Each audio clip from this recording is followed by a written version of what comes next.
Hello friends, future capital में आप लोगों का स्वागत है। मैं हूं Asad Ansari, tax and business consultant.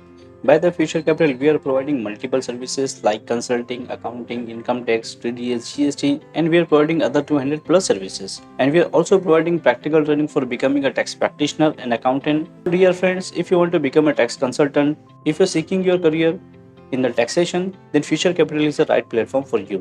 हम लोग से लर्न कर रहे हैं फ्री सीरीज जीएसटी की, जिसमें आपको ऑलरेडी बहुत सारी चीज़ें सीखने ऑलरेडी मिल चुकी है। ये सीरीज आज की बहुत ही इंपॉर्टेंट है, जिसमें आपको मेन चीज़ आपको सीखने मिलने वाली है कोई definition which is related to goods and definition related to services. GST stand for goods and service tax. तो हमें पता होना चाहिए बेसिकली गुड्स क्या होती है और सर्विसेज क्या होती है। ये डेफिनेशन जो बेसिकली हम लोग सीखने जा रहे हैं वो CGST एक्ट 2017 के अकॉर्डिंगली सीखने जा रहे हैं। इतना ही नहीं, आगे की जो भी सारे डेफिनेशंस और जिसके बारे में मैं आपको यहाँ सिखाने वाला हूँ वो सारा के सारा CGST एक्ट है। सो अब आप सोचोगे कि अगर हम CGST एक्ट सीख रहे हैं तो हमको SGST एक्ट भी सीखना ज़रूरी है। इतना ही नहीं, आप सोचोगे, हो सकता है आपके दिमाग में चलता हो कि IGST एक्ट भी हमको सीखना पड़ेगा। फ्रेंड्स, ऐसा नहीं है।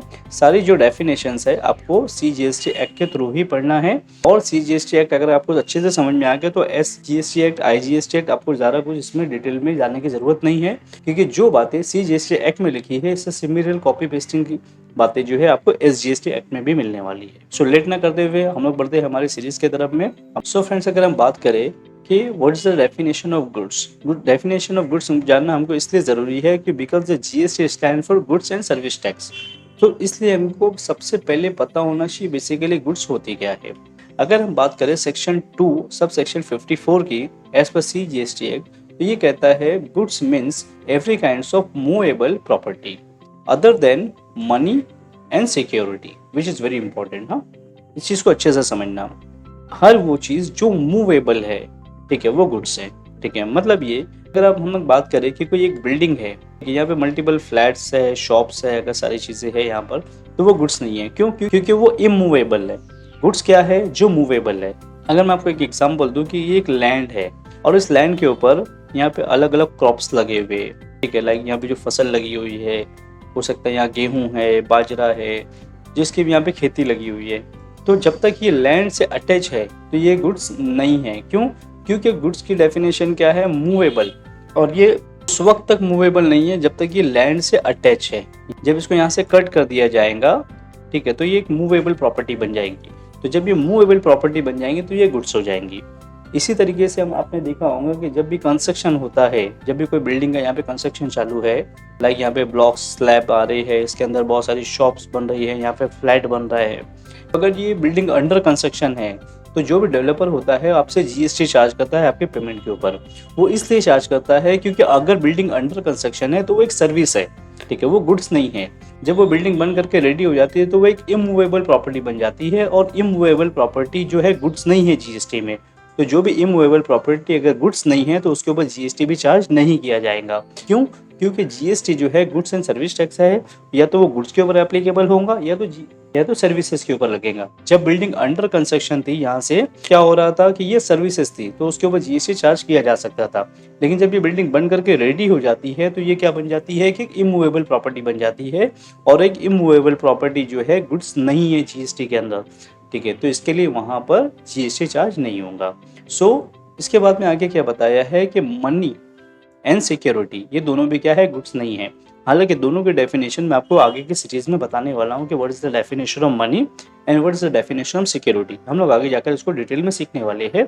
फिलहाल इस सेशन में हम लोग दो चीज़ों के सीखने वाले हैं, बेसिकली गुड्स क्या होती है और सर्विसेज क्या होती है।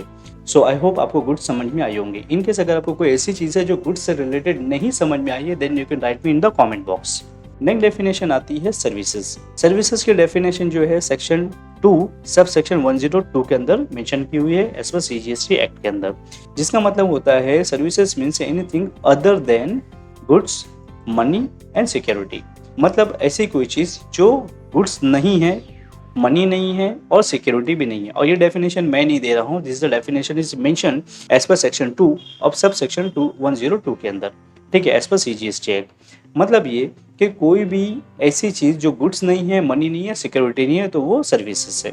फॉर एग्जांपल, आपको GST में अक्सर पढ़ने के लिए आएगा गुड्स एंड सर्विसेज और बोथ करके लिखा हुआ रहता है, और बोथ, ठीक है, मतलब जीएसटी इज एप्लीकेबल, मतलब आपने देखा होगा कि जीएसटी की जब हम लोगों ने डेफिनेशन लर्न किया था अपने फर्स्ट या सेकंड सेशन के अंदर, आपने वहाँ पे देखा होगा any tax which is applicable on goods और सर्विसेज और बोथ। बोथ का मतलब क्या हुआ? अगर मैं आपसे बात करूँ कि एसी, एसी मतलब एयर कंडीशन है ना, अगर कोई सप्लाई करता है एसी तो ये क्या है? गुड्स है, बराबर है?